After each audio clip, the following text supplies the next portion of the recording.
एका नेत्याने स्वतःच्याच पक्षाला दोनदा गुढे टेकायला भाग पाडलं. एकदा नाही तर दोनदा राजीनामा दिला. एकदा तर थेट काँग्रेसच्या दारात जाऊन पोहोचला होता आणि रात्री 2 वाजता दिल्लीत गुप्त भेटीगाठी सुरू झाल्या होत्या असा दावा केला जातोय. आणि तरी शेवटपर्यंत त्याच पक्षाचा झेंडा खांद्यावर घेऊन तो नेता आयुष्यभर फिरला. दिल्लीतल्या मोठमोठ्या नेत्यांना अगदी लालकृष्ण अडवाणी सारख्या दिग्गजालाही ज्यांच्या समोर माघार घ्यावी लागली ते नाव म्हणजे गोपीनाथ मुंडे. आज आपण त्यांच्या आयुष्यातल्या त्या 2 ऐतिहासिक बंडांची संपूर्ण गोष्ट पाहणार आहोत ज्याने महाराष्ट्राचं राजकारण अक्षरशः ढवळून काढलं होतं. तर काय आहे संपूर्ण प्रकरण सविस्तर पाहूया या व्हिडिओच्या माध्यमातून. नमस्कार, मी पंकज आणि तुम्ही पाहताय कसं काय. महाराष्ट्रात भाजप रुजवण्याचं श्रेय ज्या 2 नावांना जातं त्यात प्रमोद महाजन आणि गोपीनाथ मुंडे हे नाव सगळ्यात आधी येतं. ही केवळ मेहुणे आणि दाजींची कौटुंबिक जोडी नव्हती तर महाराष्ट्राच्या राजकीय इतिहासातली सगळ्यात यशस्वी आणि आक्रमक जोडी होती. महाजनांनी दिल्लीत पक्षाची सूत्र सांभाळली तर मुंडेंनी महाराष्ट्राचा गड आणि संघटन लढवलं. शेवटी भटजीपुरता मर्यादित असलेला भाजप घराघरात आणि तळागाळात पोहोचवण्याचं काम मुंडेंनी केलं. शेतकरी, कष्टकरी आणि बहुजन समाजाला भाजपशी जोडणारा माधव फॉर्म्युला या जोडीनं यशस्वी केला. देवेंद्र फडणवीस, एकनाथ खडसे, गिरीश महाजन, पंकजा मुंडे, विनोद तावडे अशा कितीतरी नेत्यांची राजकीय जडणघडण मुंडेंच्या छत्रछायाखाली झाली. 1995 ते 99 या काळात मुंडे उपमुख्यमंत्री आणि गृहमंत्री होते आणि गुन्हेगाराविरोधातला त्यांचा आक्रमकपणा आजही आठवला जातो. पण 3 मे 2024 ला प्रमोद महाजन यांचं अकाली निधन झालं आणि मुंडेंच्या डोक्यावरचं राजकीय आणि वैयक्तिक छत्रच हरवलं. याच पोकळीत पक्षात दुसरा एक गट ठामपणे उभा राहिला, तो म्हणजे नितीन गडकरी यांचा गट. गडकरी हे नागपूरचे आणि संघाच्या वरिष्ठ नेतृत्वाच्या जवळचे मानले जायचे. महाजन नसल्यामुळे आपल्याला जाणीवपूर्वक डावललं जाते अशी भावना मुंडे आणि त्यांच्या समर्थकांमध्ये निर्माण झाली आणि इथूनच सुरू झाला तो सत्ता संघर्ष ज्याने पुढे 2 मोठे वादळ जन्माला घातली. पहिलं वादळ आलं 2008 मध्ये. मुंबई भाजप अध्यक्षपदाची निवड होणार होती आणि देशाची आर्थिक राजधानी असलेल्या मुंबईतलं हे पद अत्यंत प्रतिष्ठेचं मानलं जायचं. मुंडेंना किरीट सोमय्या किंवा प्रकाश मेहतांसारख्या तळागाळातल्या आणि व्यापारी वर्गाशी संपर्क असलेला नेता हवा होता तर प्रदेशाध्यक्ष नितीन गडकरींनी मधु चव्हाण या नावाचा आग्रह धरला. मधु चव्हाण हे एकेकाळी मुंडेंचेच निकटवर्तीय पण नंतर गडकरींच्या गोटात गेलेले. राम नाईक आणि बाळ आपटे यांच्या समितीने चव्हाणांच्याच बाजूने कौल दिला. मुंडेंनी कडाडून विरोध केला तरी 19 एप्रिल 2008 ला लालकृष्ण अडवाणींनी मुंबईत आले असताना गडकरींनी हा वाद त्यांच्या समोर मांडला आणि अडवाणींनी मधु चव्हाणांच्या नावावर शिक्कामोर्तब केला. मुंडेंसाठी हा निर्णय म्हणजे थेट त्यांच्या राजकीय अस्तित्वावर आणि स्वाभिमानावर घाव होता. पुढच्या दिवशी 20 एप्रिल 2008 ला मुंडेंनी भाजपच्या राष्ट्रीय सरचिटणीस पदासह सगळ्या पदाचा राजीनामा फेकला आणि इथूनच जे घडलं ते भाजपच्या इतिहासातला यापूर्वी कधीच घडलं नव्हतं. मुंडेंच्या समर्थनात महाराष्ट्रभरातले जवळपास 4000 पदाधिकारी, नगरसेवक, जिल्हाध्यक्ष आणि एकाच वेळी राजीनामे दिले. देवेंद्र फडणवीस, सुधीर मुनगंटीवार, हंसराज अहिरे, गिरीश बापट यांच्यासारखे मोठे चेहरेही या रांगेत होते. संपूर्ण महाराष्ट्रात भाजप मुंडेंच्या पाठीशी उभा राहिला आणि गडकरी, अडवाणी आणि दिल्लीतलं नेतृत्व हे सगळं हतबलपणे बघत होतं. याचवेळी मुंडेंनी एक अत्यंत मत्सुदी आणि हुशार खेळी खेळली. ते थेट मातोश्रीवर गेले आणि शिवसेना प्रमुख बाळासाहेब ठाकरेंची भेट घेऊन त्यांचे आशीर्वाद घेतले. संदेश स्पष्ट होता, जर भाजपने सन्मान दिला नाही तर मुंडे स्वतंत्र वाट धरू शकतात आणि मित्रपक्ष शिवसेना देखील त्यांच्याच पाठीशी उभी राहू शकते. दिल्लीतल्या पक्षश्रेष्ठांनी अक्षरशः घाम फुटला असं त्या काळातले पत्रकार सांगतात. अवघ्या 3 दिवसात भाजपच्या केंद्रीय नेतृत्वाने माघार घेतली. मधु चव्हाण यांची नियुक्ती रद्द झाली आणि मुंडे समर्थक गोपाळ शेट्टी मुंबईत भाजपचे अध्यक्ष झाले. मुंडेंचं पहिलं बंड पूर्णपणे यशस्वी ठरलं होतं. पण हा संघर्ष इथे थांबला नाही. डिसेंबर 2009 मध्ये नितीन गडकरी भाजपचे राष्ट्रीय अध्यक्ष झाले आणि पक्षाची संपूर्ण सूत्र त्यांच्या हातात आली. मुंडे समर्थकांची पुन्हा एकदा गळचेपी सुरू झाली.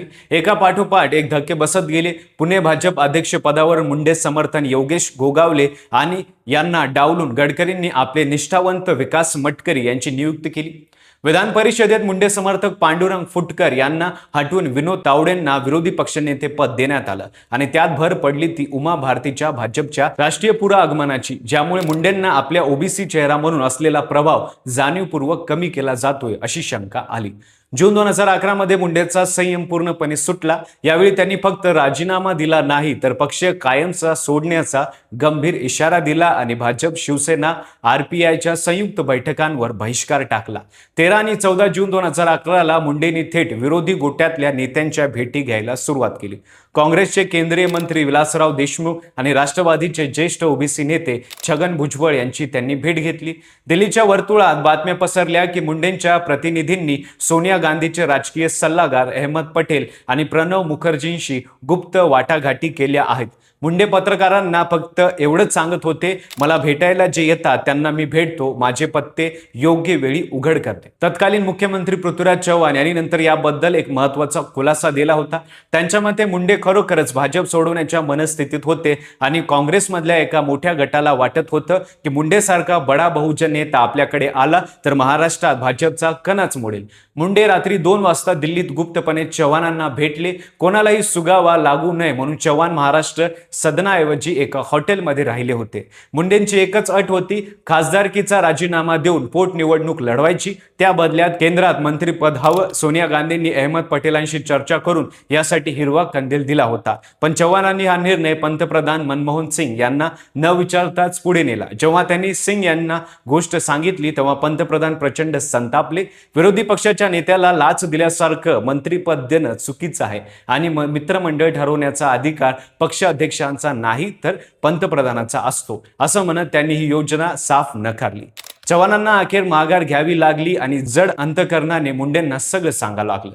त्यावेळी खचलेले मुंडे फक्त एवढेच बोलले, पृथ्वीराजशी तुम्ही माझा राजकीय खून केला। या दुसऱ्या वादळानंतर पक्षात ही मोठी हालचाल झाली। शिवसेनेचे खासदार संजय राऊत यांनी मुंडेंना महायुतीचे मुख्य शिल्पकार म्हणत जाहीरपणे त्यांच्या बाजूने भूमिका मांडली। भाजपमध्ये एकनाथ खडसे यांनी मध्यस्थीची जबाबदारी घेतली। मुंडेंच्या वरळीतील पूर्णिया या निवासस्थानी जाऊन त्यांनी भेट घेतली आणि मुंडे पक्ष सोडणार नाहीत असा विश्वास पत्रकारांसमोर व्यक्त केला।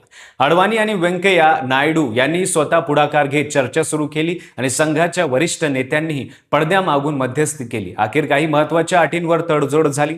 महाराष्ट्रातले सगळे मोठे निर्णय, मग ती तिकीट वाटपी असो व निवडणूक रणनीती, मुंडेंना विश्वासात घेऊनच होतील असं आश्वासन देण्यात आलं।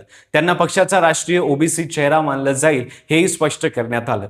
22 जून 2011ला मुंडेंनी पत्रकार परिषद घेत बंड मागे घेतल्याची घोषणा केली आणि पक्षावर आणि विचारसरणीवर आपला विश्वास असल्याचं सांगितलं। पुढे 2014 मध्ये मोदी सरकार सत्तेत आल्यावर मुंडे केंद्रीय ग्राम विकास मंत्री झाले। त्यांच्या राजकीय कारकिर्दीला हा सगळ्यात मोठा टप्पा ठरणार होता। पण शपथविधीनंतर अवघ्या काही दिवसातच 3 जून 2014ला सकाळी दिल्ली विमानतळाकडे जात असताना त्यांच्या गाडीतला अपघात झाला आणि गोपीनाथ मुंडेंचं अकाली निधन झालं। महाराष्ट्राने खमंग नेतृत्व कायमचं गमावलं। गोपीनाथ मुंडे 2दा पक्षविरोधात उभे राहिले, काँग्रेस राष्ट्रवादीच्या उंबरड्यापर्यंत जाऊन पोहोचले, तरी शेवटपर्यंत त्यांनी भाजपशी साथ सोडली नाही। संघाच्या विचारसरणीवरची त्यांची निष्ठा आणि आपली खरी ताकद तळागाळातल्या कार्यकर्त्यांमध्ये आहे याची पक्की जाणीव हीच त्यांनी पक्षाशी बांधून ठेवणारी 2 कारण होती। या दोन्ही बंडांमधून भाजपला एक धडा नक्की मिळाला। मुंडे नावाचा जनाधार बाजूला सारून पक्ष एक पाऊली पुढे जाऊ शकत नाही। सत्तेच्या राजकारणात एखादा नेता जेव्हा फक्त कार्यकर्त्यांच्या जीवावर दिल्लीच्या तख्ताला झुकवतो तेव्हा खरा नेता कोण असतो हे आपोआप सिद्ध होतं। तुम्हाला काय वाटतं, आजच्या राजकारणात असा जनाधार असलेला नेता पुन्हा घडू शकतो का? तुमचे मत आम्हाला कमेंटमध्ये नक्की सांगा। व्हिडिओ आवडला असेल तर लाईक करा, चॅनलवर नवीन असताल तर चॅनलला सबस्क्राईब करायला विसरू नका आणि पाहत राहा फक्त कसं।